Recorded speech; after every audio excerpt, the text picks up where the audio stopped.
Shalom, saudaraku yang terkasih di Tuhan. Kembali lagi kita berjumpa pada renungan firman Tuhan, di mana untuk kali ini firman Tuhan berbicara mengenai prioritas utama dalam hidup. Saudara, baru-baru saja kita memperingati Hari Kemerdekaan Republik Indonesia yang ke-81, yang kebanyakan membicarakan mengenai kemerdekaan. Kalau kita bicara mengenai kemerdekaan, tidak lepas daripada firman Tuhan bahwa kita sudah dimerdekakan oleh Kristus dari segala macam dosa dan keterikatan. Di atas kayu salib Tuhan telah menyelesaikan semuanya. Yang dahulunya kita lah budak dosa, mati karena dosa, sekarang dimerdekakan oleh Tuhan.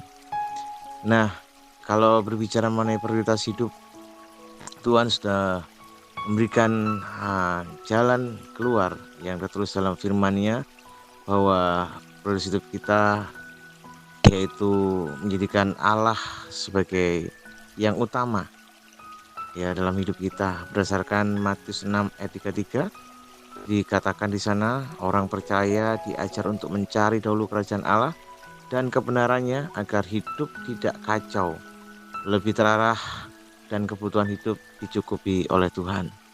Saudara, kalau kita mengutamakan Tuhan dalam segala hal, dalam segi kehidupan kita, saya percaya dan yakin 90% bahkan mungkin 100% bahwa hidup kita akan dijamin oleh Tuhan. Ingat, kalau kita mencari kerajaan Allah, maka segala sesuatunya Tuhan akan sediakan. Ya, nah, biasanya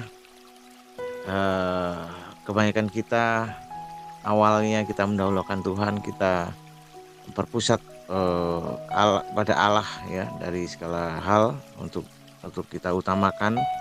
Tapi di tengahnya jalan kita mungkin ada sedikit berbelok arah kiri ke kanan ya, karena tidak bertahan dengan kondisi yang ada, dengan problem yang ada, dengan dengan kondisi yang sebenarnya. Kita mulai samar-samar, mulai menjauhkan diri dari Tuhan. Dasar firman Tuhan yang kita teladani ya, terutama dalam Matius 6 ayat 33, yaitu perintah utama mencari kerajaan Allah mendahului urusan makanan dan pakaian. Nah, ini biasanya seringkali menimpa kita ketika keadaan tidak sesuai dengan firman yang kita terima. Logika kita yang main, dan akhirnya kita berusaha dengan kemampuan kita sendiri, tidak lagi berpusat pada Allah. Terutama anak-anak muda nih khususnya ya, ketika di usia-usia remaja ya, di usia masih teenager gitu, pemuda dan sebagainya, mulai khawatir dengan pasangan hidup ya toh, yang mungkin belum waktunya kita mengarah ke sana. Kita sudah memulai melakukan dengan pandangan kita sendiri, dengan pemikiran kita sendiri ya kan. Segala sesuatu kita putuskan sendiri menurut pandangan kita itu baik, tapi belum tentu itu baik buat Tuhan. Karena kalau mendahului akan pernyataan Tuhan, kita lebih condong ke kedagingan kita. Wah, orang itu kita pandang, wah cantik orangnya, atau mungkin dia ganteng orangnya ya kan. Dan akhirnya kita mendahului Tuhan. Kita takut tidak dapat pasangan, atau mungkin dengan kondisi yang kita lihat di lapangan, mungkin kita lihat di kenyataannya bahwa banyak teman-teman kita sudah memegang pasangan. Saya sendiri yang belum punya pasangan, dan kita mulai main dengan pikiran kita sendiri, dan akhirnya kita mendapatkan tidak sesuai dengan apa yang Tuhan inginkan. Saudaraku, itu salah satu contoh ya. Selain makanan dan minuman, mungkin segala sesuatu yang mungkin kita inginkan. Mungkin bagi yang mencari pekerjaan, mungkin jika saat ini, detik ini kita belum dapat pekerjaan, kita mulai mainkan otak kita, minta tolong ke sana kemari dan sebagainya. Padahal Tuhan sudah menyatakan bahwa ketika kita mencari kerajaan Tuhan, kita cari Tuhan, maka segala sesuatunya Tuhan akan sediakan, saudara. Ya, kalau kita benar-benar mendahulukan Tuhan, apapun yang di pergumulan hidup kita, Tuhan akan dengar dan Tuhan akan memberikan terbaik dalam hidup kita. Seperti dalam Lukas 10 ayat 38-42 dikatakan bahwa ada seorang yang bernama Maria yang memilih duduk diam di kaki Yesus, yang memilih bagian yang terbaik daripada sibuk sendiri seperti Marta. Saudaraku, ada kalanya kita harus memberikan prioritas utama dengan duduk diam mencari Tuhan. Dengan duduk diam mencari Tuhan, maka segala aspek kedagingan kita akan di stop pada waktu itu. Kita tidak akan lagi mengandalkan pikiran kita tidak lagi mengandalkan kekuatan kita. Yang kita andalkan cuma kekuatan Tuhan. Dan disitulah yang namanya sesuatu yang di luar nalar kita terjadi dalam hidup kita. Hal-hal yang mungkin spektakuler, yang mungkin kita tidak bayangkan sebelumnya, Tuhan buka jalan di situ, saudara. Daripada kita sibuk mencari kesibukan seperti yang dilakukan Marta, mungkin kita mencari hal-hal yang istilahnya tidak salah sih, tapi kadang-kala ketika kita melakukan dengan kemampuan kita, dengan kekuatan kita, ujung-ujungnya tidak seperti ekspektasi yang kita harapkan. Karena apa? Karena itu kemauan kita, bukan kemauan Tuhan, saudara. Nah, dan juga dalam Matius 22 ayat 37-38, mengasihi Tuhan dengan segenap hati adalah hukum yang terutama dan pertama.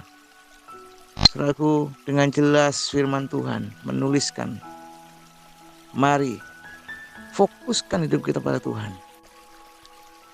Taruh atau kesampingkan dulu hal-hal yang mungkin memusingkan kita, memusingkan kehidupan kita sendiri. Baik itu mengenai kekhawatiran kita akan hari esok, kekhawatiran akan sesuatu masa depan kita, kekhawatiran akan pekerjaan, pasangan hidup dan sebagainya. Saudara yang terkasih dalam Tuhan, biarlah firman ini kembali mengingatkan kita bahwa prioritas yang utama untuk kita dapatkan yaitu memprioritaskan Tuhan dalam segala hal. Jadikan Allah sebagai yang utama, maka saya percaya hidup kita akan dipimpin oleh Tuhan. Kita tidak akan mengalami terperosok, kita akan mengalami salah jalan, kita akan mengalami tersesat. Karena apa? Karena hidup kita ada dipimpin oleh Allah, dipimpin oleh Yesus. Dan kita benar-benar memberikan hidup kita sepenuhnya untuk Tuhan. Saudaraku, kadang-kadang pengambilan putusan yang tidak melibatkan Tuhan justru akan lebih tidak menguntungkan kita. Justru akan membuat kita lebih jatuh dan jauh dari Tuhan. Maka dari itu libatkanlah Tuhan dalam setiap keputusan-keputusan yang kita ambil. Maka engkau akan melihat bagaimana Tuhan bekerja dalam hidup kita. Ialah firman singkat ini kembali mengingatkan kita untuk selalu memfokuskan diri kita hanya kepada Tuhan. Itu yang mungkin kita bisa belajar pada malam hari ini. Mari kita berdoa. Bapa yang baik, Bapa yang kami sembah dalam nama Yesus, terima kasih. Malam hari kami engkau ingatkan kembali Tuhan untuk memprioritaskan Allah sebagai yang utama. Untuk memprioritaskan Engkau Tuhan dalam aspek kehidupan kami.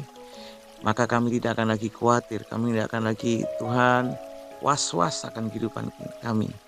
Kami tidak akan khawatir akan masa depan kami tidak akan khawatir akan pergumulan hidup kami. Kami yakin ketika kami mengutamakan Engkau, maka hidup kami Engkau pimpin, Engkau arahkan, Engkau bawa sesuai dengan apa yang dikehendaki.